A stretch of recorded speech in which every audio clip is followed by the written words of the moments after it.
I was 20 the summer before my sophomore year of college, and all I wanted was a halfway decent place to live near campus.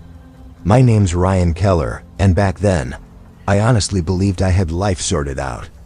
I just landed a part-time job at a hardware store, had a tight group of friends, and was gearing up for what I thought would be a laid-back year. But finding a place to live? That was the part no one warned me about. The apartments near Hollow Creek University were either outrageously overpriced or looked like they'd been abandoned back in the 90s. After 2 solid weeks of searching, I finally accepted the truth. Unless I wanted to live 40 minutes away and crawl through traffic every morning, I needed a roommate. One night, sitting on the edge of my bed with the laptop warming my legs, I typed out a Craigslist post. Male student looking for a roommate to share a 2-bedroom apartment near campus. Must be responsible and able to pay half of rent. No pets, no drama. I hit post, shut the laptop, and figured I'd get a couple replies in the next few days. Instead, I got one in less than an hour. The name was Marjorie D, and her message read, "Hello. Ryan, I saw your listing and I'd be very interested. I'm a quiet, tidy woman and I can pay on time every month. I don't mind living with a student if that's okay with you." I assumed it was another student at first, but when I scrolled down and saw her profile photo, my eyebrows shot up. She was older, much older, gray hair, maybe 70, wearing a pink cardigan and thick glasses. I hesitated, staring at her picture. Living with someone's grandmother wasn't exactly what I had in mind, but she offered to pay half the deposit immediately. And no one else had responded. So I told myself, what's the worst that could happen? When the semester started, I moved into the tiny 2-bedroom unit at the Willow Heights complex. The building was old, creaky floors, yellowing walls. A faint smell of dust baked into the hallways, but it was within walking distance of campus. And that was all that mattered. Marjorie arrived the same day I did. She pulled up in a beige Ford Taurus, the trunk stuffed with floral suitcases and a cardboard box labeled linens. She stepped out slowly, smoothing her cardigan. "Ryan, dear, you must be Ryan," she said with a polite smile that didn't quite reach her eyes. "That's me," I replied, forcing a grin. "You're Marjorie?" "Yes, dear. Please call me Marge." Her voice was soft, almost gentle, but something about the way she held that smile too long, too careful, made the back of my neck prickle. Still, I helped her carry her things inside, and for the first couple of weeks, she seemed perfectly normal. She mostly kept to herself. Her bedroom door stayed shut, and I hardly ever heard her move around. Sometimes I'd run into her in the kitchen, and we'd exchange small talk: weather, grocery prices, the noisy college kids outside. She always sounded calm, normal, but after the 3rd week, little things started to feel off. One night, I was sprawled on the couch watching a late game when I heard something coming from her room. At first, I thought it was the TV on low, but then I realized it was giggling, high-pitched, faint but steady, like someone trying and failing to stifle laughter just under their breath. It sounded wrong coming from her. Not like her voice at all. More like a child's. I muted the TV. The giggling continued, quiet, breathy, constant. For a moment I told myself she was on the phone or watching something, but the longer I listened, the more my skin crawled. There weren't any words, just giggles, soft and childlike. The next morning, I walked into the kitchen and found her pouring tea into a chipped porcelain cup. "Hey, Marge," I said, trying to sound casual even though my chest felt tight. "You, have company last night?" I asked. She didn't even glance up from her cup. "Company? No, dear. Why?" "I just thought I heard someone laughing around midnight." She froze, spoon hovering in the air, then slowly lowered it. A smile crept across her face, too slow, too stiff, as if she had to remind herself how to do it. "Oh, you must have dreamed it, sweetheart." That word, sweetheart, made something twist hard in my stomach. I didn't push it.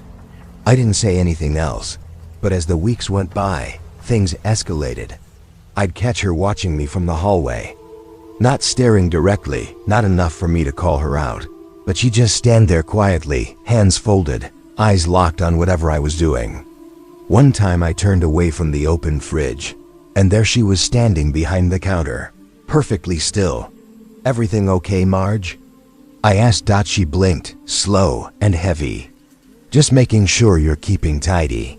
Then she turned and shuffled back to her room without another word. After that, I started locking my bedroom door at night.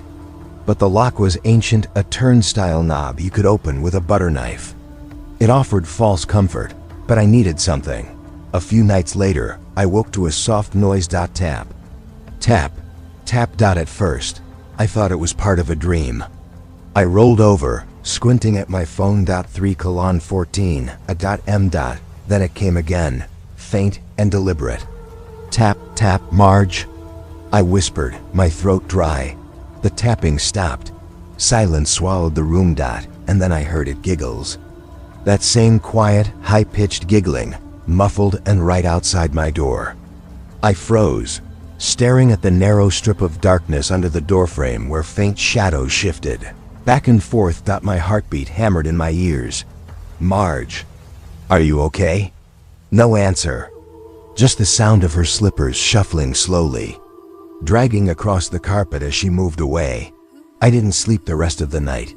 The next morning, I planned to confront her, but her door stayed closed all day. No movement. No sound. 2 nights later, it got worse. I'd moved my desk in front of my bedroom door, just in case. I felt stupid doing it, but it helped me breathe.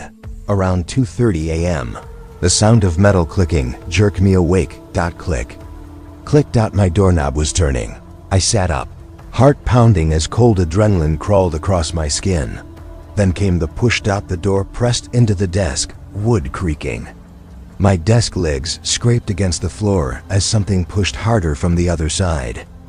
"Marge," I whispered. A voice answered, low, croaky, almost sing-song. "Ryan, you shouldn't lock your door, sweetheart." My entire body went cold. "Go back to your room," I said, trying to keep my voice steady, though I could hardly breathe. Instead of leaving, she laughed. That same giggle, childlike, warped, only louder now. Then she slammed her weight against the door. The whole desk jolted. Books tumbled off. I threw my shoulder against it. "Stop it!" I yelled. She didn't stop. She screamed. It was raw, guttural, and animal sound, stretching on and on until it cut off all at once, leaving the hallway dead silent. I held the door shut until sunlight crept through my blinds. When I finally worked up the nerve to open it, my hands were trembling.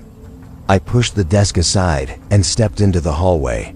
The front door of the apartment was wide open, breeze drifting in. But what really made my stomach collapse was my bedroom door. From the outside, knives were lodged into it. Every single kitchen knife we owned was stabbed through the wood, some buried so deep only the handles were visible. I backed away and called the police. Immediately, 2 officers arrived within minutes. They asked the usual calm questions while I tried to keep my voice steady enough to explain. Then they went to her room and knocked. No response. They opened the door. What I saw will never leave me. The walls were plastered with photos, dozens of them taped up in crooked rows. All of me, some taken inside the apartment, some outside. Me walking to my car, me sitting on the couch, me sleeping. There was a box on her bed filled with my mail, stuff I never realized was missing. And in the far corner, they found her, crouched, humming softly, rocking back and forth. Her fingernails were caked with something dark brownish, dried. The officers pulled her out in handcuffs while she whispered, in this quivering, childish sing-song, "You shouldn't have locked me out, sweetheart. You were supposed to stay with me." I moved out the next day. I've never used Craigslist again. Never shared an apartment with anyone I didn't already know. And every once in a while, when I wake up at night, I swear I still hear that faint, high-pitched giggle somewhere in my apartment. Every time I get up to check the lock, and I always make sure the knives are still in the kitchen.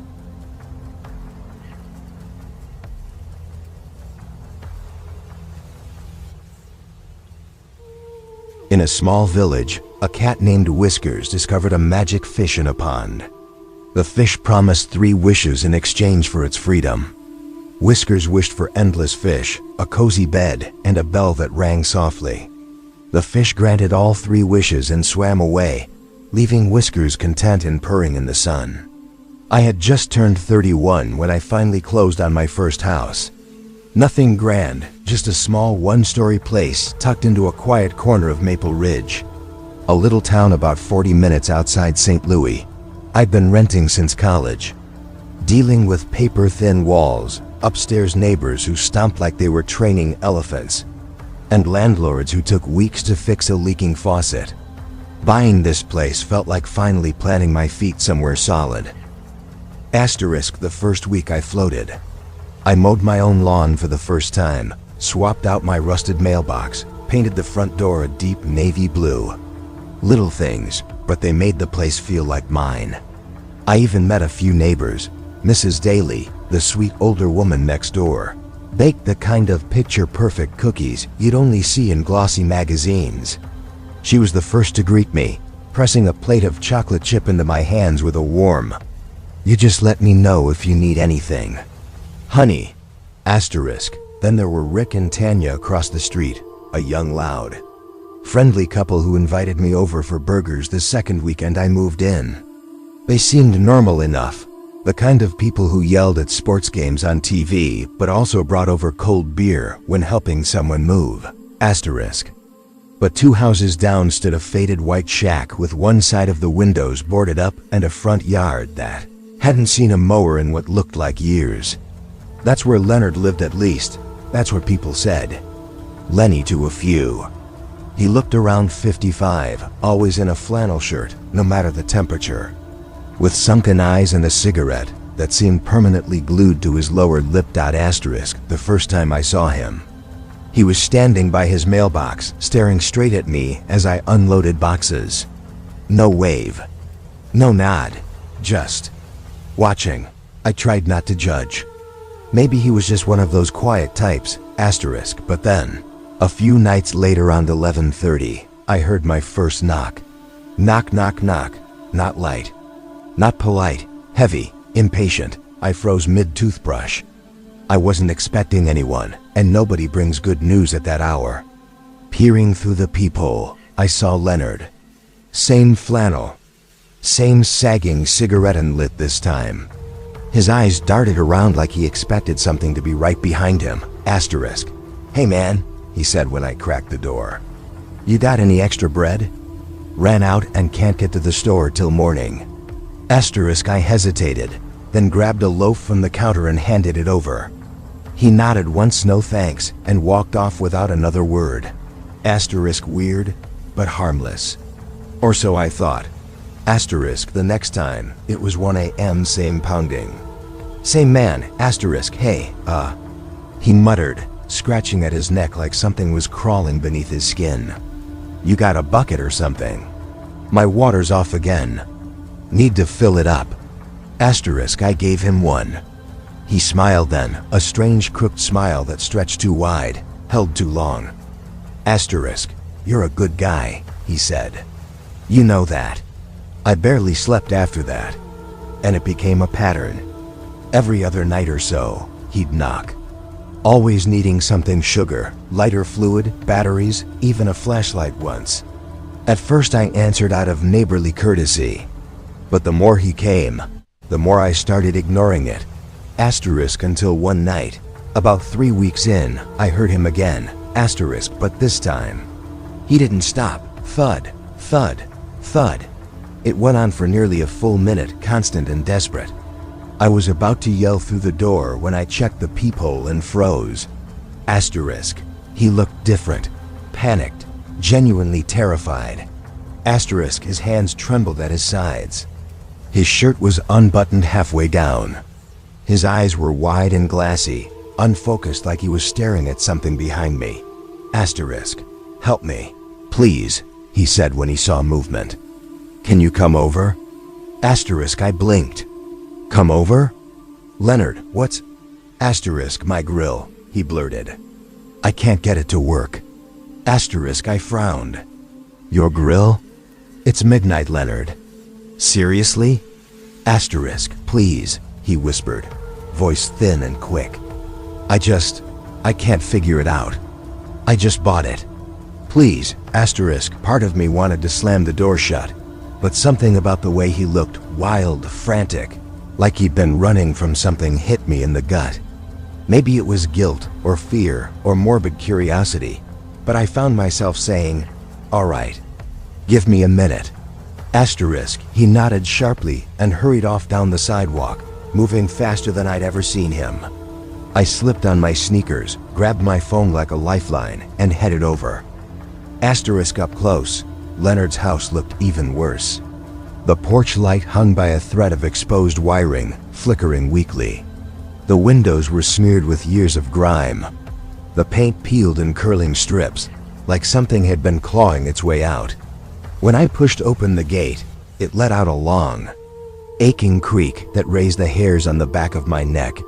Asterisk, his backyard was pitch black except for a faint, sickly glow from a single bulb of the back door. There was no grill, just dirt. A couple of broken patio chairs. A few torn trash bags slumped by the fence. Asterisk, Leonard? I called, my voice sounding too small in the dark. Asterisk, from somewhere inside. A muffled voice answered. Yeah, I'm down here. Basement. Just help me grab some meat from the freezer. I stopped cold.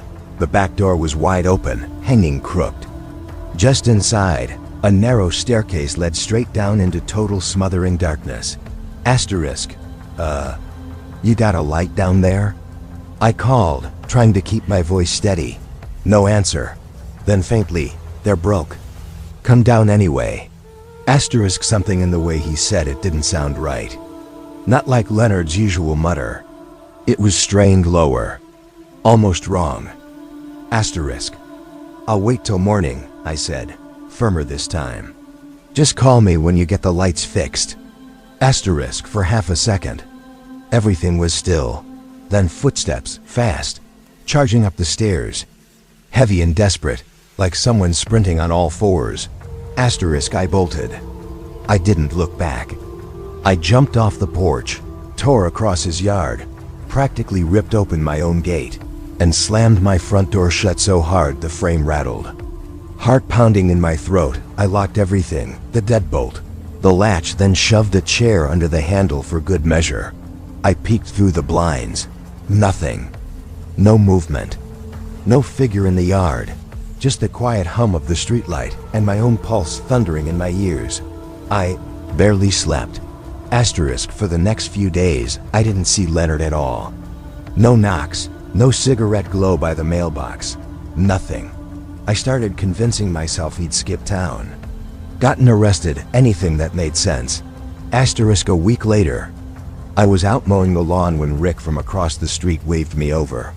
Asterisk, you been doing okay, man? He asked, wiping sweat off his forehead. Haven't seen you around much. Asterisk, I told him everything. Leonard, the grill, the basement, the footsteps. All of it. Asterisk, Rick's expression shifted slowly, confusion knitting his eyebrows. What house did you say that was? Asterisk, the one 2 doors down, I said. White place. Busted fence. He stared at me like I'd grown another head. Dude, nobody lives there. Asterisk, I let out a nervous laugh. What do you mean? Asterisk, I mean, he said, voice dropping. That place has been empty since the old man died. Water's off. Power's off. Hell, the floor's probably rotted through by now. I just stared at him. I saw him, I said. I talked to him. Multiple times. Asterisk, Rick shook his head slowly. Ain't possible. That place has been abandoned for years. You can check the records if you want. Asterisk, he must have noticed how pale I looked, because he offered to call the cops. 2 officers showed up within 15 minutes, clearly expecting some harmless misunderstanding. They went in through the same back door I had. Asterisk, 20 minutes later, one of them emerged looking like he'd swallowed ice water. Asterisk, when I asked what they found, he said quietly, not much. Old furniture, cobwebs, and a freezer in the basement. That's, well, empty now. Asterisk, empty now? I repeated. Asterisk, he hesitated, then met my eyes. If I were you, I'd stay away from that property. I moved out 2 weeks later. Some nights, when I can't sleep, I still hear those footsteps, fast, frantic, like whoever was down there couldn't wait to reach me. Asterisk, and sometimes, in that thin, foggy moment before I drift off, I swear I can still hear that knock. Asterisk, knock, knock, knock.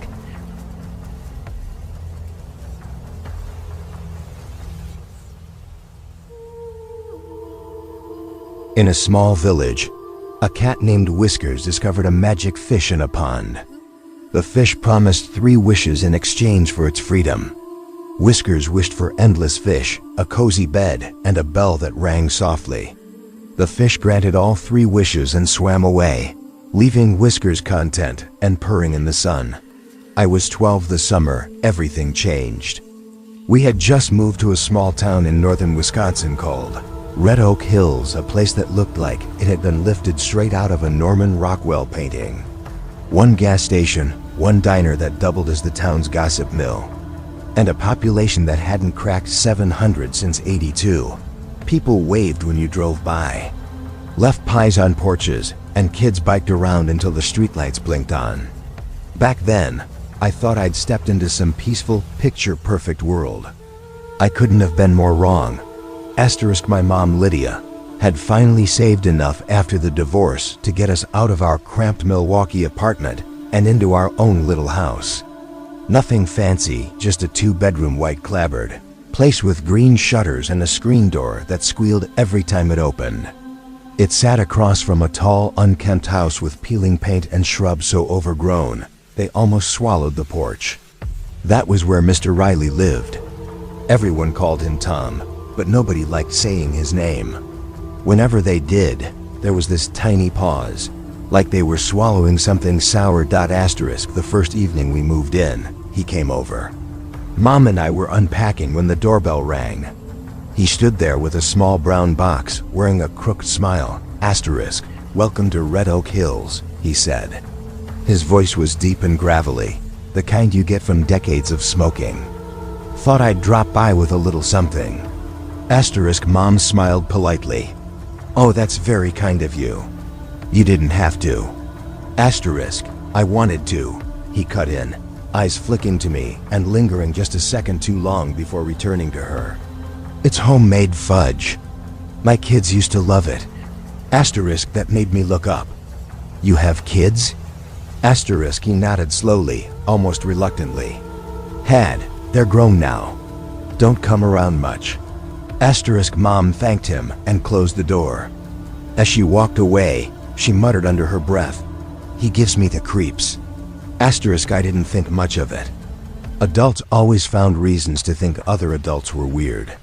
But the way his eyes had stuck on me, that stayed with me. Asterisk, by the second week, I'd made a couple friends. Jamie from the corner house was my age and had an old PlayStation 2 set up in his garage where we'd play Twisted Metal or Madden after school. Asterisk, don't go near Riley's place, he warned one afternoon while we shot hoops in his driveway. Asterisk, why not? I asked. Asterisk, he shrugged while dribbling. He's weird, man. My dad says he's always out back burning stuff. And sometimes he digs holes at night like 2 in the morning. Asterisk, I laughed. Maybe he's just burying his bad cooking. Asterisk, Jamie didn't laugh back. My older brother says he had a wife once. She just disappeared. Cops came but didn't find anything. Asterisk, that night, when I looked out the window, I saw a faint orange glow behind Riley's house and his shadow moving slowly back and forth. I told myself Jamie was just trying to freak me out. Asterisk, a few days later, I was walking home from the park when I saw Riley standing at his mailbox, poking around inside. Asterisk, hey there, he said as I passed. You're Lydia's kid, right? Yeah, I answered, trying to sound casual. He smiled too wide, like it physically pained him. You remind me of my daughter when she was your age. Same kind of hair. Asterisk. Thanks, I muttered. Asterisk. You like wrestling? He asked abruptly. Asterisk. It caught me off guard. Yeah, kind of. Why? Asterisk. I used to take my boy to matches in Green Bay, he said, eyes lighting up in a way that made my stomach twist. You ever watch SmackDown? I nodded, and his grin stretched even further. Tell you what, next Friday, come by. I got some old DVDs. You can watch them with me if your mom says it's okay. Asterisk. I forced a smile. Maybe. Asterisk. Good, he said softly. I'll be waiting. The way he said that, I'll be waiting, echoed in my head all night. That Friday, Mom was working a double shift at the clinic. I got home from school and found a small cardboard box sitting on our porch. My name, Ashley, was written on it in thick black Sharpie. No return address. Asterisk. I brought it inside and opened it, expecting something Mom ordered. Instead, I found a folded black t-shirt with the words, Phenomenal One, a J Styles across the chest. There was also a printed photo of a J Styles autographed. And a note. Hope you like this, sweetheart. You deserve something special. Maybe you can come watch with me next week. Just you and me. T asterisk. My stomach dropped. T for Tom. Asterisk. I showed Mom when she came home. Her face went sheet white. She didn't hesitate. She went straight for the phone and called the police. They arrived within minutes, asked a few questions, and took the box as possible evidence.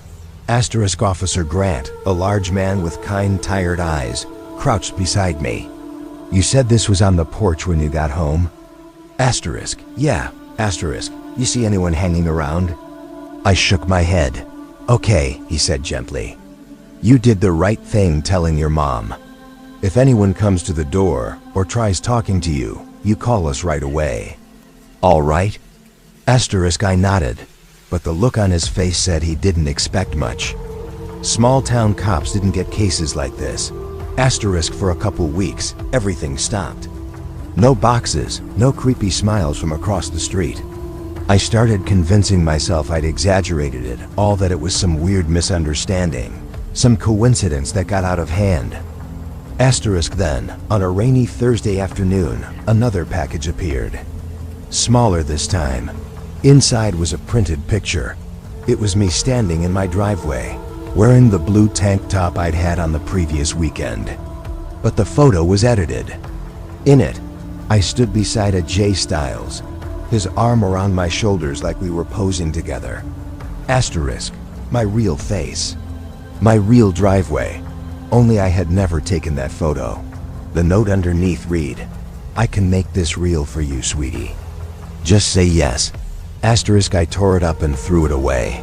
But my hands wouldn't stop shaking. Asterisk. By early September, school had started, and Mom had to go out of town overnight for a work seminar. Before she left, she made me promise lock every door. Keep my phone nearby. Call her if anything felt off. Asterisk. Around 9 p.m. I was watching TV when I heard a faint tap on the front window. Asterisk. Then again, tap, tap, tap. Asterisk. I turned off the TV. The house went silent. A minute later, tap, tap. Closer. This time, asterisk. I crept to the window and pulled the curtain an inch to the side. Asterisk. Mr. Riley was standing there in the rain, staring straight at me. I gasped and dropped the curtain. My heart hammered so hard it hurt. Asterisk. My phone was on the kitchen counter. I grabbed it and dialed 911 with shaking fingers. Asterisk. 911. What's your emergency? Asterisk. Someone's outside my house, my neighbor. He's not supposed to be here. Asterisk. Are you in a safe location? Asterisk. I think so. He's right outside the window. Asterisk. Before I could finish, I heard the screen door creak. He was coming in. Ma'am. Stay on the line, the operator said, but I couldn't move. Asterisk. The doorknob rattled once, twice, then click. The door opened. Sweetheart, he crooned, his voice sliding through the dark like something oily rotten. Why'd you ignore my letters? Asterisk. I bolted up the stairs into my room, slammed the door, locked it, shoved my dresser in front of it. His boots hit the steps thud, thud. Asterisk. Don't make this hard, Ashley, he called out. You'll like what I've planned. I'll make you happy. I swear it. Asterisk. I pressed the phone to my ear. He's inside. He's upstairs. Please hurry. Asterisk. Officers are en route, the operator said calmly. Stay quiet and stay hidden. The door shook violently as he pounded on it. You think you can keep me out? Asterisk. The sound of wood splintering followed. I screamed. Asterisk. He shoved the door open halfway, pushing against the dresser. His face appeared through the gap soaked from the rain, eyes wild, animalistic. Asterisk. I grabbed the only thing close by, a small metal lamp, and swung it at him. It crashed into his shoulder.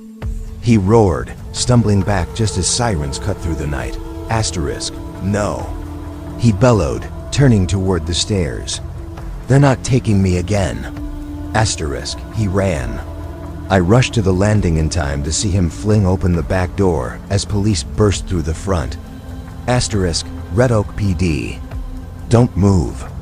He made it 3 steps before Officer Grant tackled him to the ground. I stood trembling at the top of the stairs. Clutching the lamp like it was the only thing keeping me upright. Asterisk. Mom came home before sunrise. I'd never seen her cry like that. She held me for hours while officers moved in and out, snapping photos, dusting for prints. They found boxes in Riley's basement. Dozens of photos of me. Some printed, some cut out and taped beside pictures of celebrities. Notes. Pieces of my trash. Even an empty water bottle I'd tossed out weeks earlier. Asterisk. He had been watching me every single day. Asterisk. The police later said he'd been investigated years earlier for stalking a family in a nearby county. But charges never stuck because the victims moved away. Asterisk. This time, he didn't get that chance. Asterisk. It's been over a decade since that night. I'm 23 now, living in North Carolina with my fiancé far away from Red Oak Hills. Still, I sometimes dream about that house. The rain, the tapping on the window. I'll wake up with that same cold dread crawling in my stomach. Asterisk. I never saw Jamie again after that year. Mom sold the house the next summer and swore we'd never go back. Asterisk. Every once in a while, I Google Thomas Riley. Last I checked, he's still serving time in state prison for attempted kidnapping, stalking, and sexual assault. Asterisk. People say time heals everything. Maybe, asterisk, but I don't think I'll ever forget the way he said my name that night. Because every time I walk past a dark window, I still half expect to see him standing there, watching, waiting.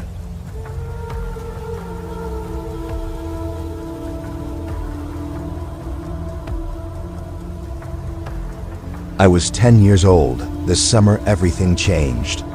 That was the year my family moved into a small 2-story house on the edge of a quiet rural town in northern Kentucky. It wasn't much, just a weathered white farmhouse with a wraparound porch and a creaky old windmill out front. But to my parents, it was a dream finally within reach. For me though, it felt like isolation made real.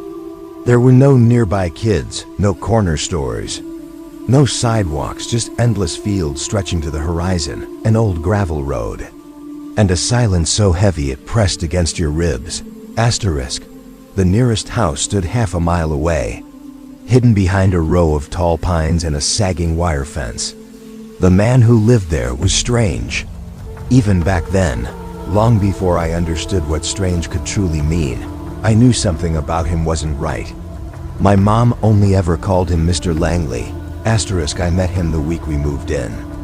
Dad and I were unloading boxes from the back of his old Ford pickup when I noticed a figure standing at the edge of our property, his silhouette sharp against the sinking orange sun. He was tall and thin, his skin so pale it looked nearly translucent in the fading light. He wore a tattered brown coat, despite the heat pressing like a hand against my back.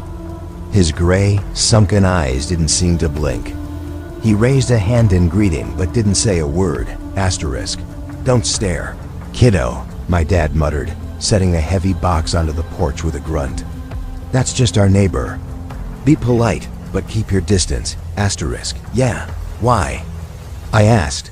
Asterisk, he hesitated, rubbing the back of his neck. "Because some people just like to be left alone."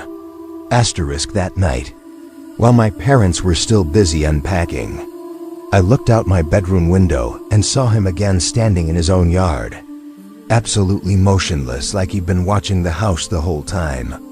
His grass was so overgrown it swallowed his ankles, and every window of his home had been painted over in a dull, smothering gray. Not a single light glowed inside. Even from that distance, I felt his gaze land on me like a cold fingertip. Asterisk, it became routine. Every weekday afternoon, I'd walk home from school down the long gravel road that curved past his property. Sometimes I'd see him sitting on his porch swing, rocking in the faint breeze, the rusty chain squeaking in a slow, uneven rhythm. Other times he stood near the fence, pretending to rake leaves that weren't actually there. And always his eyes tracked me. Asterisk, "Hey there, kid," he'd call in that hoarse, dry voice of his. "Long walk from school, huh?" Asterisk, I'd nod or mumble something quick, keeping my head down and my steps steady, pretending I didn't feel the weight of his stare following me all the way down the road. Asterisk, one day he called out, "You like candy?" Asterisk, I froze mid-step. He smiled, revealing yellowed teeth, the kind that looked painfully brittle. Asterisk, "Got some peppermints inside," he said. "You can come on up if you want." Asterisk, I shook my head hard and hurried off. He chuckled behind me. "Suit yourself." That night I told my mom, "Mr. Langley's just being friendly," she said, barely listening as she stirred pasta sauce. "He's old and probably lonely. Don't be rude, honey." Asterisk, Dad didn't say much, but I noticed the way his jaw tightened, the muscle jumping once under his skin. Asterisk, "Just keep walking straight home," he said quietly. Asterisk, after that, I tried to ignore Mr. Langley, but he made it impossible. Sometimes I'd find small things left at the edge of our driveway, an old coin, a broken toy car, a single marble. Once, a folded piece of paper that read, "You should smile more." Asterisk, I avoided walking that stretch for a few days, but there was no escaping it forever. My school bus only traveled one road, then came the nights. The first time it happened, I honestly thought I was dreaming. I woke up to a faint, wavering light crawling across my ceiling. At first, half asleep, I thought it was a dream. But when I sat up, heart thudding, I realized the glow was coming from outside. Someone was shining a flashlight directly into my second-story window. Asterisk, I went completely still. My bed faced the window, but my body refused to turn toward it, every muscle locked tight. After what felt like a minute, maybe longer, the light suddenly snapped off. I lay awake until sunrise, listening to my heartbeat hammer in my ears like it wanted out. Asterisk, when I finally told my parents, they brushed it away with the kind of casualness that made my skin burn. Asterisk, probably just a car on the road. Dad said without even looking up from his newspaper. Asterisk, "There's no road on that side of the house," I whispered. Asterisk, Mom didn't miss a beat. "Then maybe lightning," she said softly. "Don't scare yourself, sweetheart." But I knew better. A week later, it happened again. And again the next week. Each time, the light lingered a little longer, hovering like a question I didn't want the answer to. Asterisk, one night in July, I woke not just to the beam, but to a sound, a dull thud, then another. For a second I lay confused, until it clicked, the sound of a ladder being propped against the side of the house. A tremor ran through me. I sat up slowly, barely breathing, and turned toward the window. A thin beam of light swept across the glass. Then came the groaning creak of metal steps shifting under weight. Asterisk, and then a face appeared. It was Mr. Langley. His smile stretched wide, too wide, his eyes hollow and shining in the flashlight's spill. He lifted one finger and tapped it gently against the glass. Tap, tap. His lips moved, forming silent shapes I couldn't understand. When I didn't respond, He lifted his hand again and motioned for me to open the window. Asterisk, my throat tightened. My lungs refused to work. Asterisk, then, muffled through the pain, he spoke. Don't be scared, kid. Just want to talk. That was all it took. I screamed so hard my voice cracked and vaulted out of bed, sprinting down the hall to my parents' room. Asterisk, Mom, Dad, he's outside my window. Asterisk, they jerked awake instantly, confused and startled. Dad grabbed his flashlight, muttering under his breath as he stormed toward my room. But when we got there, the ladder was gone. The flashlight beam swept across the yard, catching only the old oak tree outside, swaying lazily in the wind. Asterisk, Dad searched the yard, circling around the house. But eventually, he came back shaking his head. Asterisk, there's nobody out there. Asterisk, I saw him, I sobbed. He was right there. Asterisk, Mom pulled me against her chest, sighing softly. Honey, you're dreaming again. Shadows can play tricks, and you need to stop watching those scary shows before bed. Asterisk, I wanted to shout, to force them to believe me, but all I managed was to stand there shaking, staring out into the empty dark. Asterisk, the next morning, beneath my window, 2 fresh boot prints pressed deep into the dirt. Dad insisted they were his from the night before, but I'd seen his shoes. The prints didn't match. Asterisk, a few days later, as we drove past Mr. Langley's house on the way to town, a bright red for sale sign stood staked in the front yard. The windows were still painted over in that suffocating gray. The porch swing creaked steadily in the breeze, but the house itself felt impossibly still, as if it had exhaled its last breath. Asterisk, he was gone. Just gone. No goodbyes, no explanation. No one ever saw him again, me, my parents, anyone in town. Asterisk, years later, grown and long gone from Kentucky, curiosity dragged me back down that old gravel road. The Langley place was a skeleton of what I remembered, the roof partly caved in, vines clawing up the walls. I peered through a shattered window, dust swirling in the stale air. Asterisk, inside, debris covered the warped floorboards. And in the corner of the living room, half buried in dirt and dust, I spotted a small stack of Polaroids. Asterisk, most were faded to ghosts, but a few still held their shape. Kids walking down that same gravel road. One of them was me. Asterisk on the back, written in a shaky hand. Smiles better when he's alone. Asterisk, I dropped the photos and bolted out of that house without looking back. Asterisk, even now, whenever I hear the creak of a porch swing or the faint rattle of metal brushing glass, something inside me goes cold and tight. Because no matter where I go, I still see that gray, smiling face hovering behind the window.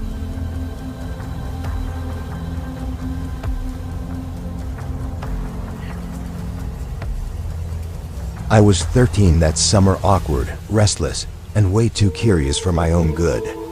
My parents had split when I was barely old enough to remember, and ever since, my brother and I spent every other weekend at my dad's trailer just outside a small town called Millbrook, Ohio.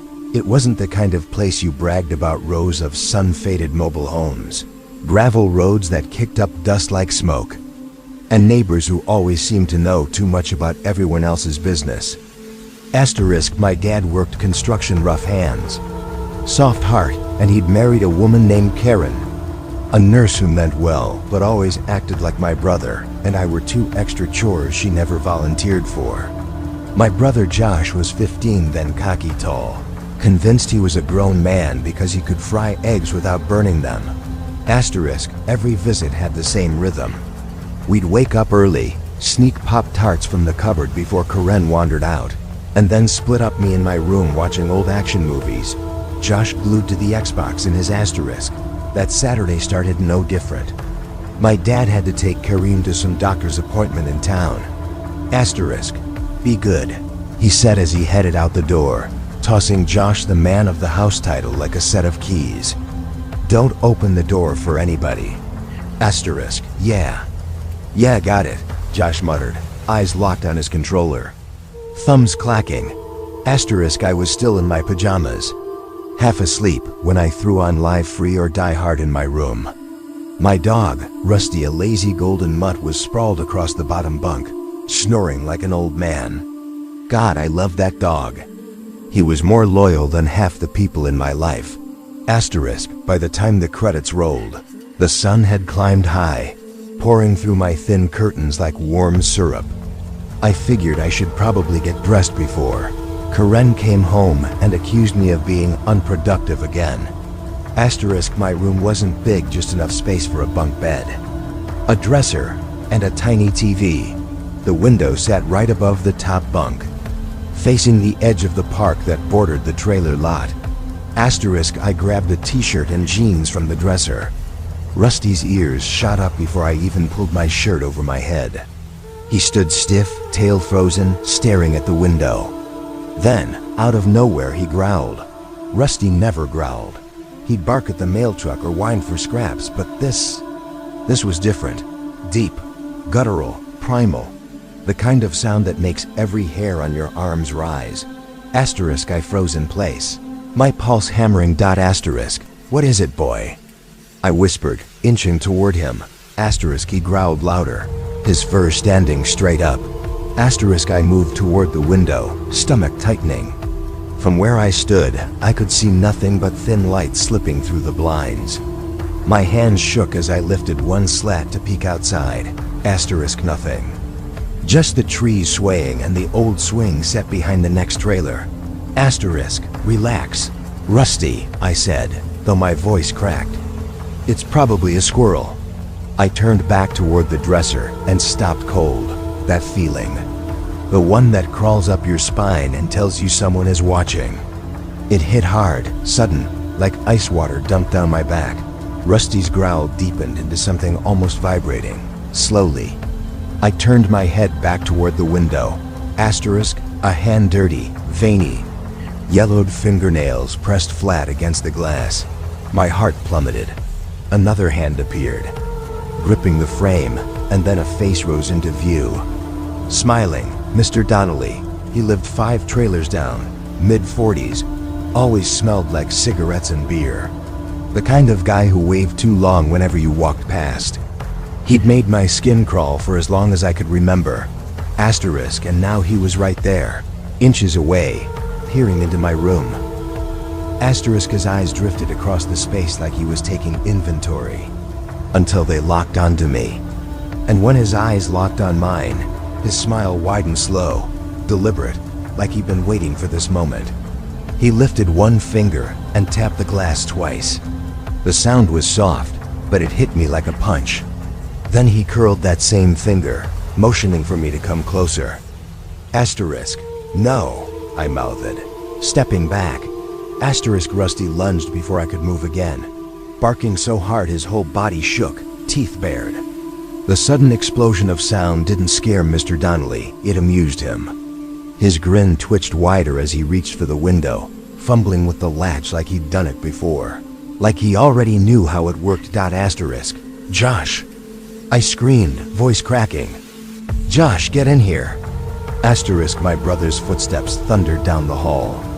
The second Mr. Donnelly heard them, he froze, eyes going wide, expressions snapping from hunger to panic. Asterisk, Josh burst into the room, tall, furious, protective in a way I'd never seen.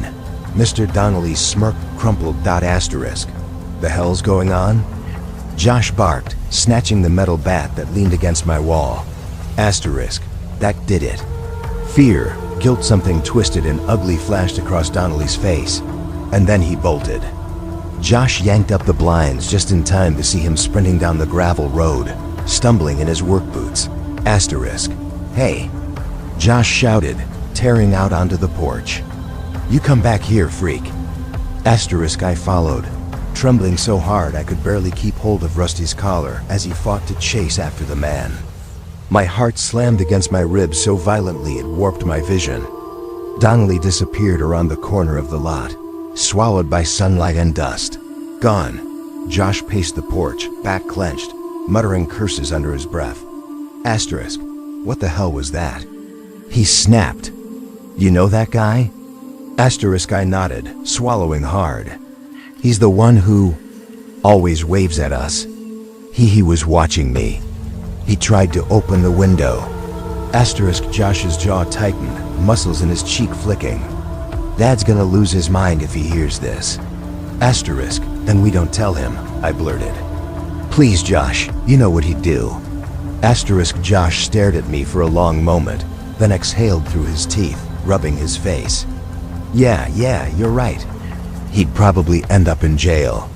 Asterisk, so we sat on the couch, silent except for Rusty's low, continuous growl vibrating against my leg. The whole trailer felt tight, air compressed and heavy, like the walls had inched closer without us noticing. Asterisk hours later, when Dad came home, we said nothing. Karen asked why Rusty was barking so much. I told her a raccoon had gotten into the trash again. She bought it. Dad didn't look closely enough to question it. But the image of that smile, the way it seemed to stretch, lodged itself under my skin. Asterisk, over the next few weeks, I avoided walking past Mr. Donnelly's trailer entirely. Anytime we drove by, I'd catch him on his porch beer can in hand staring at the road, at passing cars, at me. His eyes never followed Josh or Dad. Just me, asterisk. Then one night, maybe 2 months later, sirens shattered the quiet. Red and blue lights flooded the gravel roads. Karen's friend, Miss Patty, 2 trailers away from Donnelly's place, had been attacked behind her house while taking out her trash. Her dog scared the guy off before he could do much, thank God.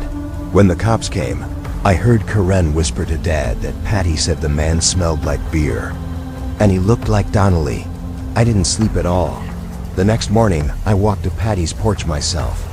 My voice shook the whole time, but I told her everything, how he'd been at my window, how he'd tried to open it. Asterisk, she hugged me, tight and trembling. You did the right thing, sweetheart, she whispered. I'll take care of it. Asterisk, I didn't see Donnelly much after that. A few weeks later, the lot manager's truck was parked outside his trailer. The blinds were down. By the next weekend, the place was empty.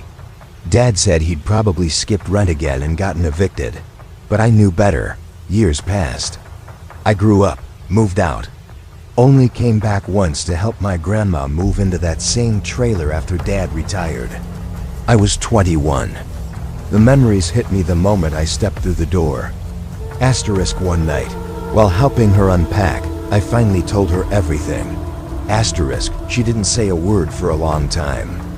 Then she walked into the kitchen, grabbed her phone, and called my dad. He showed up, that same evening, face red, hands shaking with anger. Asterisk, you mean to tell me that freak was at your window? He said, voice breaking. And you didn't say a goddamn word? Asterisk, Dad, you would have killed him, I said quietly. And you know it. Asterisk, he stared at me, chest rising and falling like he'd just run miles. Finally he nodded once. Asterisk, yeah, he said, voice raw. Yeah, I probably would have. Asterisk, that night, sleep felt impossible. I lay in that same small room, floorboards creaking in the same places, staring at that window. The glass had been replaced, but the view hadn't changed. Same trees, same faint hum of the distant streetlights. And every time the wind stirred the branches, I thought I saw a shadow standing there, perfectly still. Asterisk, sometimes when insomnia sinks its claws into me, I pull up the sex offender registry. His name has never appeared. Not once, but the thought gnaws at me. What if he changed his name? Asterisk, what if he moved somewhere else? Asterisk, what if he's standing outside someone else's window right now? Asterisk, these days, whenever I hear a noise near my window, any noise, my body reacts before my mind does. My hand flies to whatever I can grab. Phone, bat, lamp, doesn't matter. My heart rockets. My stomach knots. And I'm 13 again, frozen, watching that smile climb the glass. Asterisk, if Rusty hadn't barked. If Josh hadn't run in. I don't let myself finish that thought. Asterisk, so if you ever get that sick, twisting gut feeling that something's off, listen to it. Lock your doors. Check your windows. Trust your instincts, because sometimes monsters don't hide under your bed. They stand outside your window and smile.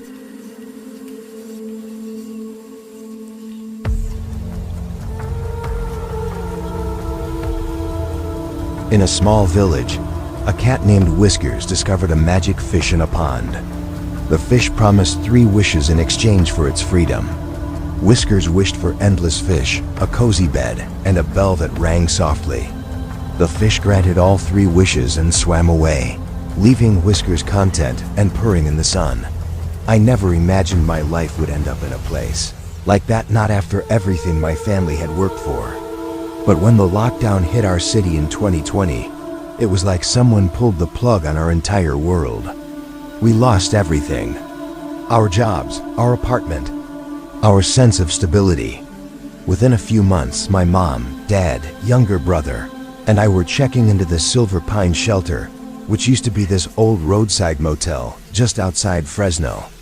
They'd converted it into a homeless complex, but you could still see exactly what it had been, a rundown 2-story motel with buzzing, flickering lights, doors that never shut quite right, and walls thin enough to carry every cough, argument, and midnight sob from the rooms beside you. Asterisk, the shelter staff tried to make it feel livable. Tried hard, honestly. Every morning they'd knock for temperature checks, pass out boxed breakfast and dinner, make rounds to make sure no one was fighting or sneaking in alcohol. It was rough, but I kept reminding myself it was only temporary. My name's Leia, and back then I had just turned 18. That place taught me a lot about people, how fragile, strange, and unpredictable they could be. Some residents were kind, families like ours who just hit a streak of bad luck. But others, you learned fast to keep your distance. The ones who screamed at night, the ones who muttered to themselves in the hallways, the ones who stole from other rooms. And then there was him, Rick, our neighbor in room 12B, directly to the left of ours. Early 30s, maybe 31, 32. Bald head, patchy reddish beard, always in this faded brown hoodie and wire rim glasses. He looked normal enough, and honestly, at first, he was the only one who did. Asterisk, my mom met him first. She's the type of person who can strike up a conversation in an elevator, always has been. I remember her coming back one afternoon with this big grin, saying, "You've got to meet our neighbor, Leia. He's actually normal for once." I didn't think much of it then, but I started seeing Rick outside sometimes, sitting on the curb near the smoking area with his coffee, chatting with my parents. My dad, who's usually quiet, guarded, suspicious of everyone, began joining them too. That should have been my first red flag. Dad never trusted anyone that fast. Asterisk one night, Mom insisted I come out and talk with them. "He's funny," she said. "You'll like him." So I went, and Rick did turn out to be easy to talk to. He had this dry, sarcastic humor, constantly cracking dark jokes about life in the shelter. He'd ask about my plans for when things got better, tell stories about his crazy ex-wife, talk about how he used to work construction before the pandemic wiped everything out. He was rough around the edges, sure, but compared to the people screaming in the parking lot at 2 a.m., he seemed almost normal. And that, I guess, was exactly what made it dangerous. Asterisk weeks went by. We'd hang out sometimes when my parents were outside just talking. He'd smoke. I'd sip a warm soda and vent about being stuck there. He made me laugh, sometimes even forget where I was. But then things started to shift. Asterisk, it began small. Comments that lingered a beat too long. Jokes that didn't really feel like jokes. Asterisk, 18, huh? He said one night, smirking at me over the rim of his coffee. "You're barely legal. Bet the world feels different now, huh?" Asterisk, I tried to play it off, rolling my eyes. "You sound like my creepy uncle," I joked, forcing a quick laugh just to keep things from turning awkward. Asterisk, he grinned, slow and knowing. "Yeah, but I bet your uncle doesn't listen like I do." Asterisk, a chill crawled up the back of my neck. It made me uncomfortable, but I didn't want to make things weird, not with someone my family had already welcomed in. So I swallowed the uneasy feeling, pretending I didn't hear what he really meant. In a place like that, everyone clung to any scrap of normalcy, even if it was fake or forced. So I kept the peace. I bit my tongue. I tried not to overthink anything, then one afternoon, as my mom folded a pile of laundry on the bed, she mentioned something strange, Rick said the guard's been creeping around the back windows at night. She said casually, shaking out his shirt. Says he's been peeking in bathrooms to catch people smoking. I paused. Who told him that? He said he saw it. The answer sat wrong in my stomach.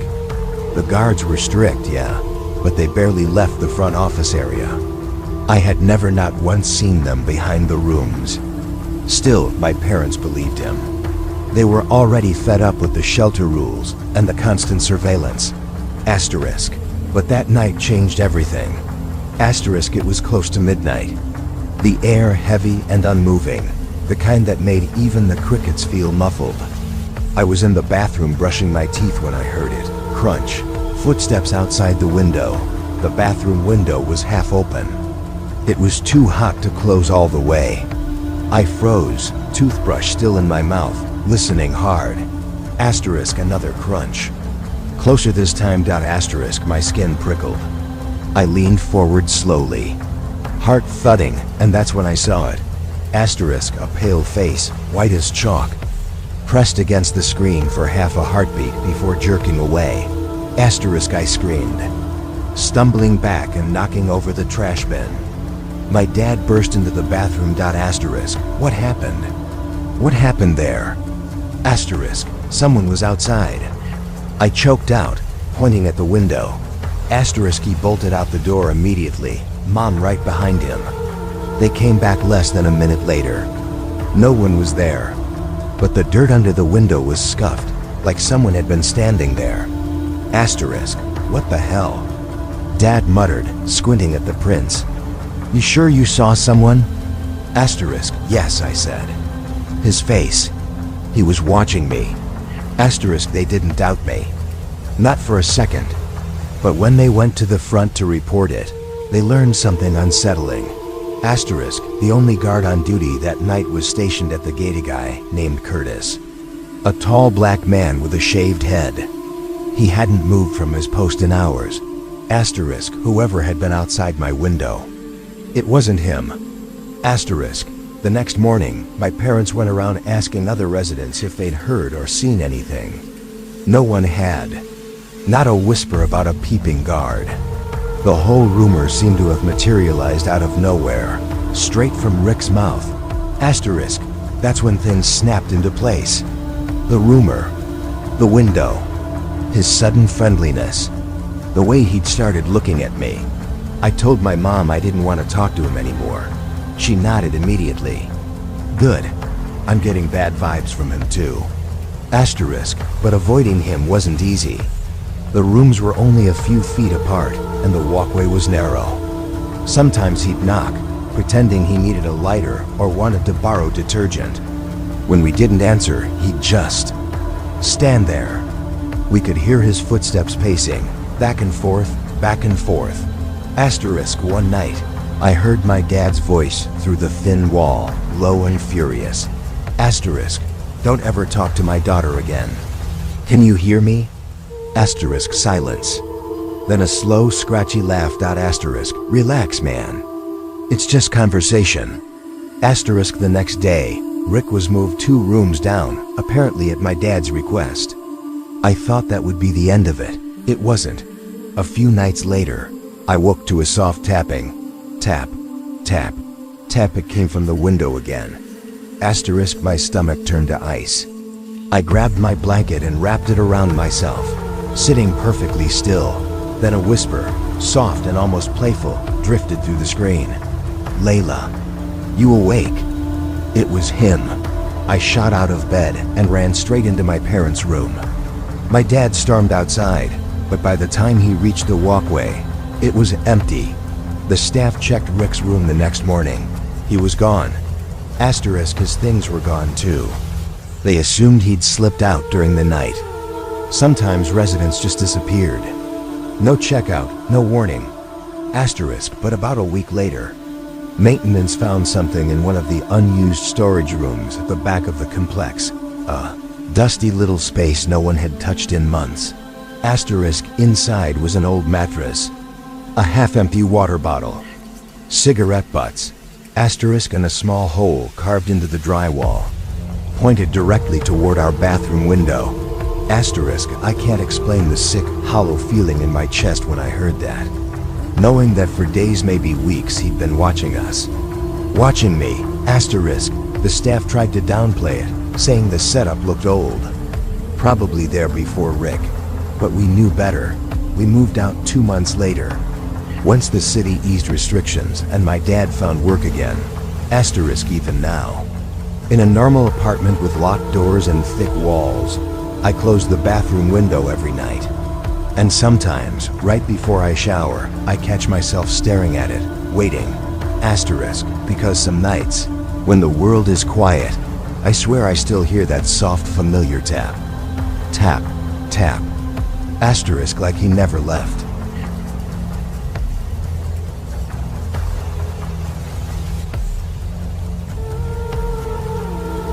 I never really thought much about neighbors before last year. I used to think they were just background people, the ones you wave at out of politeness when you check your mail or drag the trash bins to the curb. You don't expect them to matter much. You definitely don't expect them to shatter your sense of safety. When I first moved into the Maple View apartments, I was just trying to keep my life from falling apart. It wasn't much, just a rundown complex tucked behind an old grocery store on the edge of town, but the rent was cheap, and nobody asked too many questions. It was 2020, right in the middle of the pandemic mess. My mom and I had just lost our house after my stepdad got laid off. We'd been bouncing between relatives and motels until we landed here, in what used to be a budget inn converted into temporary family housing. That's what the sign claimed, anyway. Really, it was a homeless shelter disguised as a motel, complete with broken ice machines and cigarette burns on the doors. Still, we had our own room, 2 twin beds, a flickering TV, and a bathroom that always smelled faintly of bleach and mold. Compared to sleeping in a car, it felt like heaven. The first few weeks were quiet enough. People mostly kept to themselves. You had your usual mix. A few families down on their luck, a handful of older guys who looked like they'd been living rough for years, and a couple of women with kids trying to make things work. I didn't talk to anyone. I was 15 then, awkward. Anxious, the kind of kid who hid behind headphones instead of making eye contact. And then there was Darren. He moved into the room 2 doors down from us sometime in early May. I remember because he showed up in the middle of the night, loud, stumbling, carrying 3 garbage bags stuffed with clothes. The front desk lady was already yelling at him to keep it down. He was tall, maybe 6 feet, with greasy blonde hair and a face that looked like it hadn't remembered how to smile in years. He had that hollow, worn-down look people get when life's been chewing on them for too long. For the first week or so, I barely noticed him. He mostly stayed inside. But then little things started happening. It began one evening when I took our dog Pepper out for her walk. She was this tiny brown mutt with way more attitude than size, and I always walked her right after dinner. I was looping around the parking lot when I noticed Darren standing by his door, just watching. He wasn't smoking, wasn't talking, just standing there, eyes locked on me. I told myself I was imagining it. Maybe he'd zoned out. But then it kept happening. Every time I walked Pepper, he was there. Sometimes he'd whistle. Sometimes he'd call out something like, "Cute dog you got there." And sometimes worse, "You're out late again, huh?" Not scared someone might grab you. The way he said it didn't sound like a warning. It sounded like a promise. I tried to avoid him after that. Started walking Pepper earlier. Stopped going to the vending machines at night. Stopped stepping outside if I heard his voice. But he noticed that too. He started shouting across the courtyard whenever he saw me. "Hey, why you hiding, huh? Ain't neighborly to ignore people." Every word felt like a hand reaching for me. That Mom didn't notice much. She was working double shifts cleaning offices, coming home so exhausted she could barely keep her eyes open. The last thing I wanted was to give her another worry. We were barely hanging on to that room. If she complained, management might have kicked us out just to avoid the hassle. So I stayed quiet, but it got worse. I started noticing shadows outside our curtains, at night faint outlines, but unmistakably the shape of someone standing there. Our room was ground level, facing the parking lot. The first time, I figured it was just another resident out for a smoke. But then, one night when Mom was asleep, I peeked through the curtain just an inch. It was him, Darren, standing motionless with his face pressed against the window screen, just breathing. His eyes didn't look shocked or caught. They looked satisfied. I backed away, pulse hammering so hard it felt like it filled the whole room. I wanted to scream but couldn't. I turned off the lamp and lay in bed, stiff as a corpse, pretending to be asleep until sunrise. After that, I kept the curtains closed at all times. Even in daylight, I didn't feel safe. Then about 2 weeks later, he scared me worse than I thought possible. It was a Saturday morning.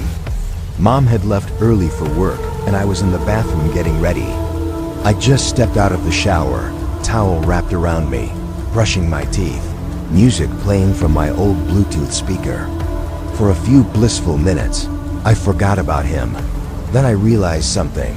I'd left the bathroom window open to let the steam out. The sink was directly across from it. Anyone standing outside could see me clear as day. My stomach dropped. Slowly, I turned my head toward the window, and there he was, Darren. Standing outside, face pressed to the mesh screen, eyes wide and unblinking. For a second, I couldn't even breathe. Toothbrush still in my mouth, music still playing, I just froze. My breath hitched, stuck somewhere between my chest and my throat. And when he realized I'd seen him, he didn't flinch. He didn't run. He smiled, this slow, revolting grin that twisted his whole face, like he was proud of himself. I backed up until my shoulders hit the wall, fingers shaking as I grabbed my phone. But before I could even decide what to do, I heard the crunch of footsteps fading away. Just leaving. Like he'd gotten what he came for. I never saw him again after that. Management claimed he moved out, but no one saw him pack, and no one saw him go. I wish that had been the end of it. By late 2019, life had started to settle. Mom and I had scraped enough money together to rent a small duplex on the south end of town. I was starting high school, and for the first time in years, things felt like they might finally calm down. But safety, I've learned, is a fragile illusion. It happened on a cold November day. School had been fine, better than usual, actually. I even laughed a little in class, which was rare for me. But on the bus ride home, that familiar heaviness crept in. That sense that something bad was waiting for me. I got off at my stop and started walking down my street. It was quiet, just a handful of houses scattered along a curved road shaped like a horseshoe. Most of the residents were older folks who barely came outside. Halfway home, I saw a guy step out from one of the houses. He looked about 17 tall, broad-shouldered, clean-cut. Maybe a senior from another school. At first glance, he seemed harmless. He gave a friendly wave. "Hey," he said, smiling. I nodded back, trying not to be rude. He walked down his driveway toward me. "You new around here?" "Yeah," I said softly. "Just moved a few months ago." "Cool, I'm Travis," he said, grin widening. "Kayla, I go to Southview High." "Yeah?" "Nice." He took another step closer. "You seem chill." "Not many people around here are."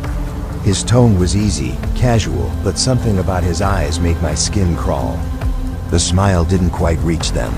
I tried to step back casually, but then he reached out and touched the small of my back.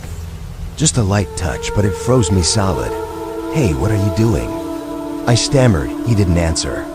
He just kept moving forward, gently pushing me up the driveway toward his house. I tried to pull away, but suddenly his arm tightened around my waist. "Let me go." My voice cracked. "Relax," he whispered. "Just want to talk." When I screamed, his hand clamped over my mouth, hard enough to hurt. My heart slammed against my ribs so violently, I thought my chest might break. I was sure I was going to die right there, in broad daylight. On a quiet street, no one was watching. But then instinct took over. I bit his hand as hard as I could. He howled, jerking back. I didn't think. I ran. I sprinted down the street, tears blurring everything, fumbling with my keys at the door like my fingers weren't attached to me. When I finally got it unlocked and slammed it shut, I turned just in time to see him running after me silent. Furious, his face twisted with rage, I locked every bolt, ran to my room, and collapsed on the floor, shaking so hard my teeth hurt. Mom came home an hour later. When I told her what happened, she frowned but didn't believe me. Sighed maybe I misread the situation. Said boys could be stupid sometimes. That night, I cried quietly so she wouldn't hear. Months passed. I didn't see him again, not until quarantine started. It was early evening. I'd finally gathered the courage to go for a walk again. The air was cool, the streets empty, just me and the sound of my sneakers on pavement. But halfway up the hill, I felt it. That same creeping sensation along the back of my neck. Someone was watching me. I turned and froze. It was him, Travis. He had a big dog this time, a dark shepherd-looking thing. His hair was longer, his expression colder. He smiled when he saw me. "Hey," he said softly. "Remember me?" I couldn't answer. He stepped closer, voice dropping. "You know, it was really rude the way you ran off last time." My throat went dry. He leaned in until his lips were near my ear. "I'm gonna make sure you don't run this time." I felt his hand grip my waist again, harder this time. I tried to pull away, but he yanked me toward him. My shirt tore. I screamed, and headlights washed over us. A car was turning onto the street. He let go instantly. By the time the car slowed, he was gone, vanished into the yards like he'd never been there. In a small village, a cat named Whiskers discovered a magic fish in a pond. The fish promised 3 wishes in exchange for its freedom. Whiskers wished for endless fish, a cozy bed, and a bell that rang softly. The fish granted all 3 wishes and swam away, leaving Whiskers content and purring in the sun.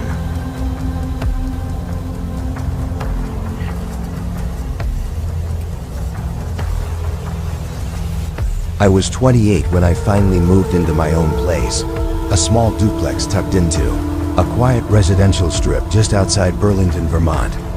It wasn't fancy, but it was mine, and that meant everything. My upstairs unit had a narrow balcony that overlooked the street, and every evening the air filled with the faint hum of cicadas, blending with the soft laughter of families walking their dogs. The woman downstairs, Mrs. Landry, 86, hard of hearing and impossibly kind, had lived there for decades. Her son and daughter-in-law owned the property and stopped by almost every day. They'd mow the lawn, trim the hedges, check her mail, sit with her for a few minutes before heading out. Their presence made the place feel lived in, watched over, safe. For the first time in years, I felt settled. That feeling didn't last. I met my new neighbor during my second week there. Late Sunday afternoon. I was outside cleaning out my car, humming absently, when a voice cut through the stillness. "Hey there." I flinched and looked over the hedges. A man leaned against the hood of a dull blue pickup, a middle-aged guy with thinning hair and a round belly stretching the buttons of his flannel shirt. "You just move in?" he asked. "Yeah," I said, offering a polite smile. "Just a couple of weeks ago." He stepped closer, wiping his hands on a rag that looked like it had seen decades of engines. "Name's Brian. I'm in the unit next to yours. Figured I'd say hello before we end up bumping into each other in the driveway." I held out my hand automatically. He didn't take it, just glanced at it, let out this strange little smile, and said, "Good to have another single tenant around here." That line stuck in my ribs. I didn't mention my boyfriend visited on weekends. Something about Brian's tone made me instinctively withhold that. He asked what I did for work. I told him I was a legal assistant at a small firm downtown. A lawyer, huh? He said, smirking. Guess I better watch what I say around you. Not a lawyer, I corrected gently. Just an assistant. He let out a loud, forced laugh.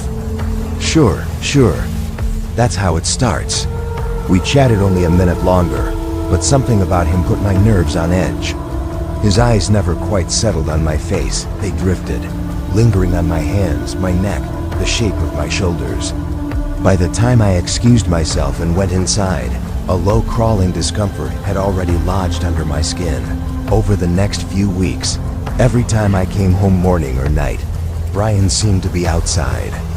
In daylight, he'd pretend to be tinkering with his truck. After dark, he'd just stand on his porch smoking. And every single time, without fail, evening, Jess. Or, hey there. Long day? At first I forced a polite smile, a quick wave. But soon I started dreading the turn into the driveway, dreading the moment his head would lift at the sound of my engine. One night, a little after 9, I got home to a street washed in quiet. Just crickets and the electric hum of the streetlight overhead. As soon as I stepped out of my car, movement flickered at the edge of my vision. Brian stepped out from the shadows, cigarette tip glowing like a tiny, watching eye. Thought you weren't coming home tonight, he said. I froze. I just had to work late, I replied, fumbling with my keys. He took a slow drag, his eyes locked on me. You ought to text someone when you're gonna be late like that. Dangerous world out there. I forced a thin smile and hurried toward my door. Even as I slipped inside and locked it, I could feel the weight of his stare pressing between my shoulder blades. A few days later, he knocked. It was around 8 in the evening. I had just finished washing the dishes when a sharp knock echoed through my small living room. The sound carried in that way it does when you're alone, louder, deeper, too sudden. When I opened the door, Brian stood there holding a small woven basket. Brought you some tomatoes, he said. Grew them myself. Oh, thanks, I said, taking the basket.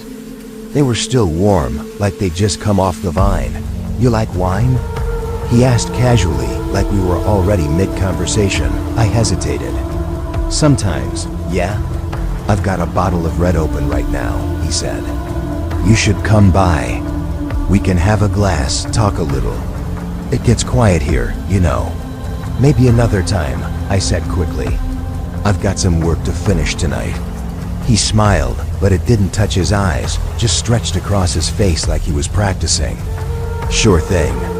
Another time. As he turned to leave, I heard him mutter under his breath, barely audible. You'll change your mind. That night I couldn't sleep. Every creak of the floorboards, every faint pop of the apartment settling, every little noise outside sent my heart racing. Around midnight, I heard the faint crunch of gravel's slow, steady footsteps. Someone walking right outside. I eased the blinds open just enough to look. Brian was standing in the parking lot, facing my apartment. No movement, no gesture, just staring up at my window. Cigarette hanging between his fingers. I dropped the blinds instantly. Pulse thudding in my throat. The next morning, I called my friend Lena and told her everything. She came over that evening with a drill and helped me put up thicker curtains in both the kitchen and the bedroom. Jess, that guy's creepy as hell, she said, shaking her head. You should tell the landlord.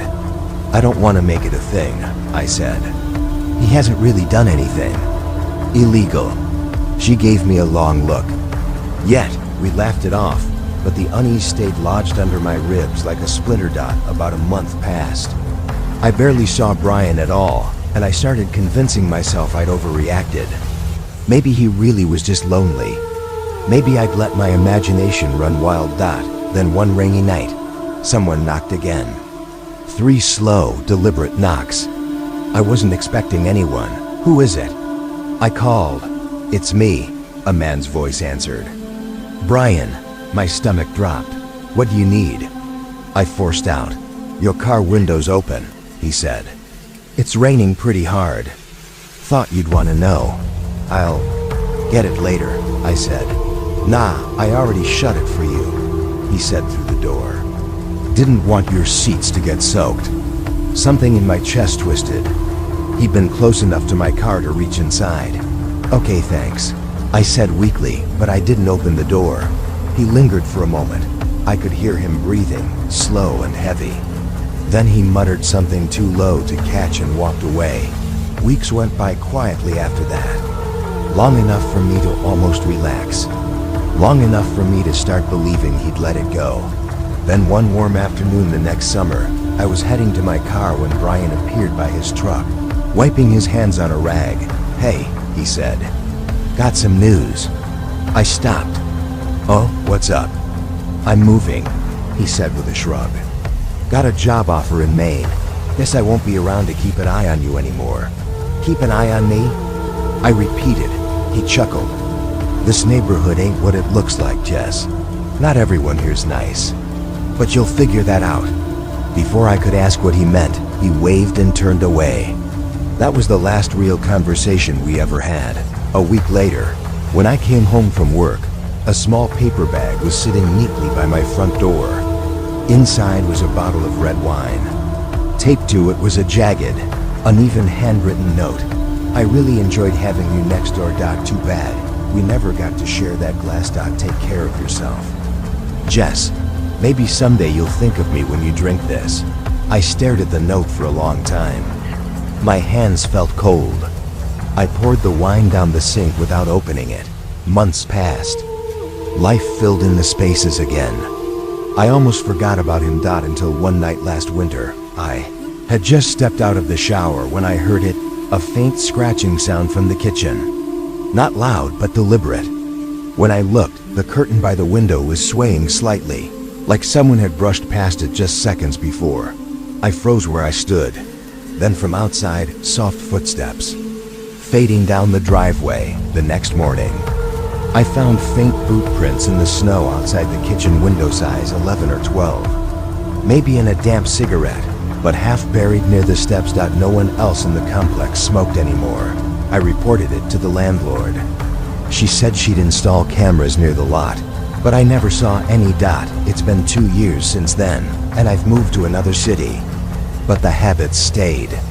I still check my windows before undressing. Still double lock my doors. Still make sure the curtains are pulled tight at night. And sometimes, when I walk to my car after dark, a tiny part of me braces for a voice to slip out of the shadows behind me. Evening. Jess. But there's only silence, and somehow, that silence feels worse.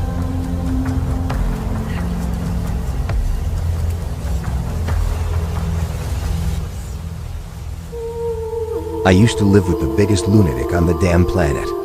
His name was Reggie Morales, and he was this 6 feet 4 inches Puerto Rican dude from the Bronx, who somehow looked both homeless and famous at the same time. Gold chain, sleeveless metallic shirt, torn jeans, and an attitude that could curdle milk. Reggie had exactly 2 emotional settings, furious or hysterical. There was no middle ground with that man. When he was in one of his laughing his ass off moods, he was loud but at least bearable. But when he slipped into that, ready to swing at anything that moves mood, you just prayed you wouldn't cross his path. Asterisk, I met Reggie through a Craigslist roommate listing 2 years back, when I was broke, desperate, and new to South Newark, New Jersey. I was running Uber Eats deliveries during the day and trying to polish my stand-up material at night. The apartment wasn't much cracked walls, a single squeaky window, a sea that rattled like an old bus, and pipes that screamed like they were being murdered every time you turned on the hot water. But the rent was cheap, and Reggie was usually out touring as a roadie for some post-hardcore band called Ashes on the Hudson. Asterisk, that meant peace and quiet for weeks at a time, which felt like heaven. Asterisk, but when he was home, hell had a zip code, and it was ours. Asterisk, one hot July afternoon, I was sitting in the living room, sipping sweet peach lemonade, half listening to a neighbor's bachata drifting through the open window. It was one of those rare lazy days where life actually felt okay. Then the front door slammed open, so hard the frame cracked. Asterisk Reggie came barreling in, covered head to toe in what looked like brick dust. His hair was wild, his eyes even wilder. Asterisk, yo bro, you got bricks? He shouted, panting like he had sprinted the whole way home. Asterisk, I blinked at him. Bricks? What the hell are you talking about, man? Asterisk, there's bricks on the damn roof. I need them, he said, jabbing up. Finger upward like some deranged prophet receiving transmissions from above. Asterisk, Reggie, you high again? I don't got bricks, man. Why would I have bricks? Asterisk, he didn't answer, just stormed out of the apartment and up the stairwell, footsteps shaking the walls. I sat there frozen until I heard yelling outside kids screaming in Spanish. I leaned out the window and saw a bunch of 11-year-olds on the sidewalk, laughing, pointing, flipping me off. Then bam, a brick smashed into the spot where they'd been standing 2 seconds earlier. I ducked instinctively. Asterisk, that was Reggie for you. The kind of guy who could leave to buy cigarettes and somehow end up in a brick fight with middle schoolers. Asterisk, by the time October rolled around, I was counting the days until he shipped. Out for another band tour. I'd been slowly saving to move out, but he said he'd be gone for 2 weeks on a Halloween run, so I decided to tough it out a little longer. Except right before he left, we got into a huge fight over rent. You're late again, bro, Reggie barked, pacing the living room like a caged tiger. I'm not covering your ass this month. Asterisk, I'm trying, man. Delivery's been dead lately. Asterisk, then hustle harder. You think my band's living off asterisking sunshine? Asterisk, that was Reggie's version of a pep talk, pure fire, zero empathy. But this time it escalated fast. He got right in my face, close enough that I could smell the stale coffee on his breath. His jaw tightened, that flicker in his eye like he was debating whether to hit me or not. Asterisk, I'll admit it, I was scared. Reggie wasn't the kind of guy who knew when to stop. Asterisk, thankfully, he left the next morning. I watched from the window as he tossed his backpack into the van and peeled off, flipping me off through the windshield like a farewell signature. When he was finally gone, I exhaled for real. For the first time in months, the apartment was quiet. 3 nights later, October 30th, I was sitting in our little kitchen, hunched over my cracked laptop, scrolling through rental listings while eating arepas and listening to a podcast. The place smelled faintly like lemon cleaner and stale beer, that weird combination our apartment never quite shook. I was halfway through a bite when the buzzer went off. Asterisk, the intercom barely worked, but I heard a muffled voice, something like, delivery for number 3. Asterisk, door buzzer. Don't work, I muttered out of habit, then buzzed them in without thinking. Newark's full of delivery guys. Who was I to question it? That's when I heard it.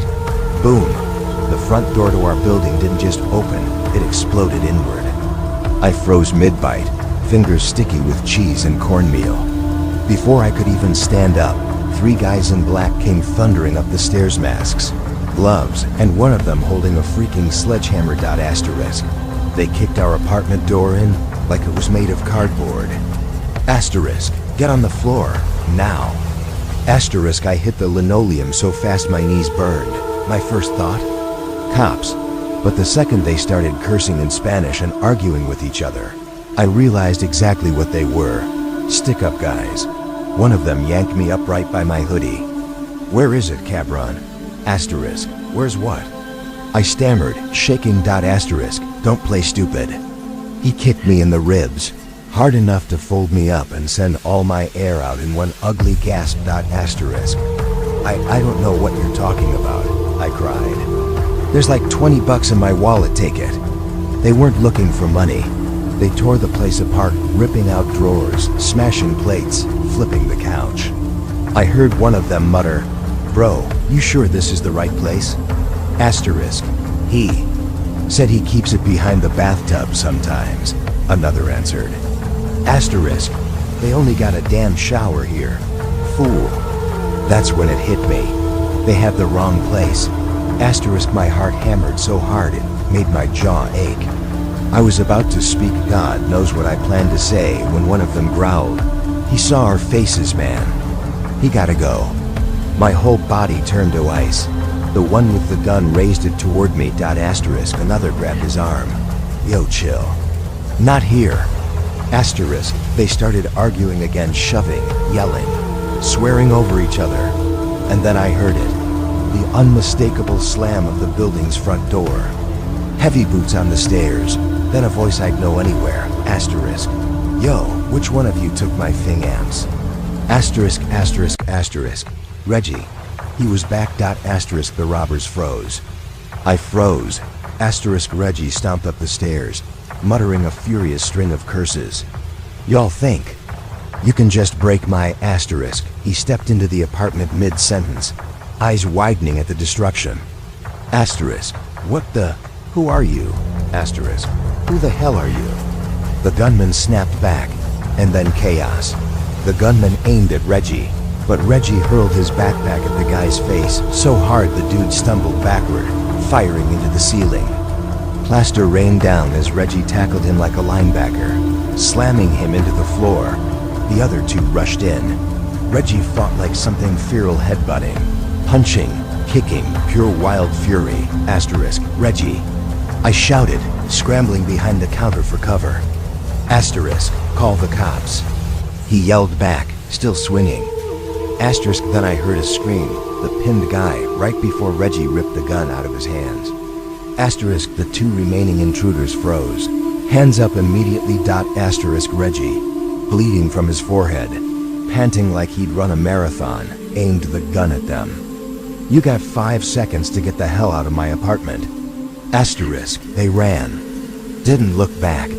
Asterisk. Reggie sat on the pinned guy's back, wheezing. Yo, call 911 before I kill this piece of shit. Asterisk. My hands were shaking so hard, I could barely hit the buttons.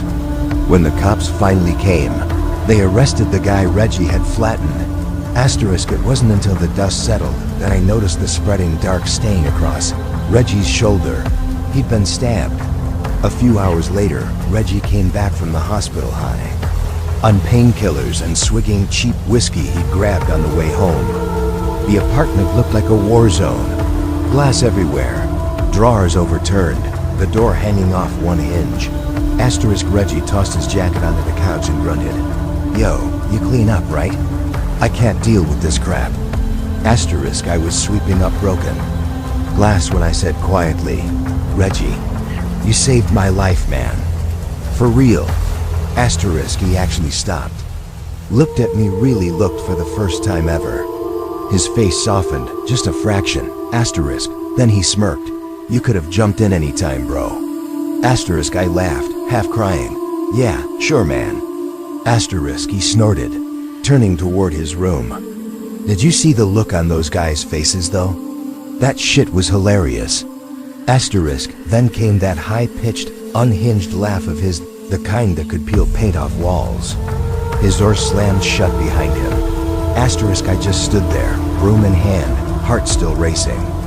Asterisk. For all the hell he put me through. That psycho, the biggest idiot I ever met, had saved my damn life.